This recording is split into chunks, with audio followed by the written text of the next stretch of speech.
Welcome back to the magical world of the Night Zoo. We are currently in the Waterfly Woods, home to the spying giraffes and many other magical creatures.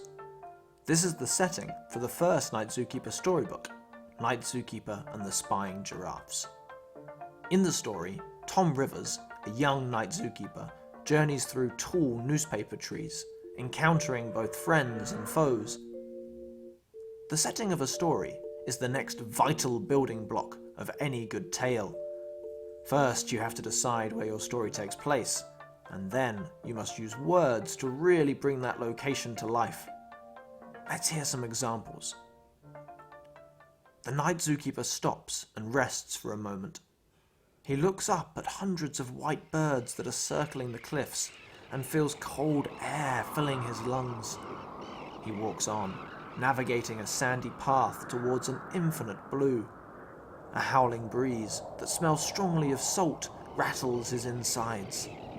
Tom buttons up his jacket and continues on. Finally, the chatter of birds fades, replaced by the crashing of waves. Where is Tom?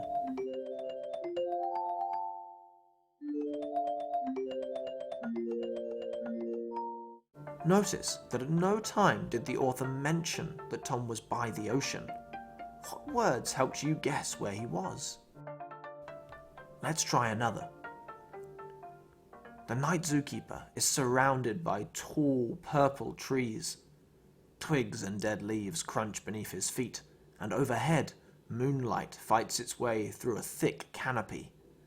The hoots of owls echo all around, and a squirrel darts past him, clinging desperately to its prized nut. The air smells of pine cones and damp moss, and Tom is filled with a feeling of wonder and excitement. Where is Tom?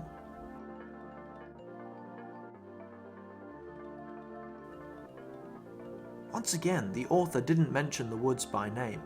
How did you guess where he was?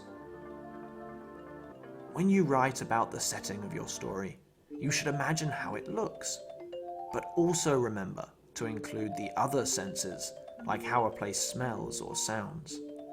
Most importantly, try and describe how a place makes your character feel.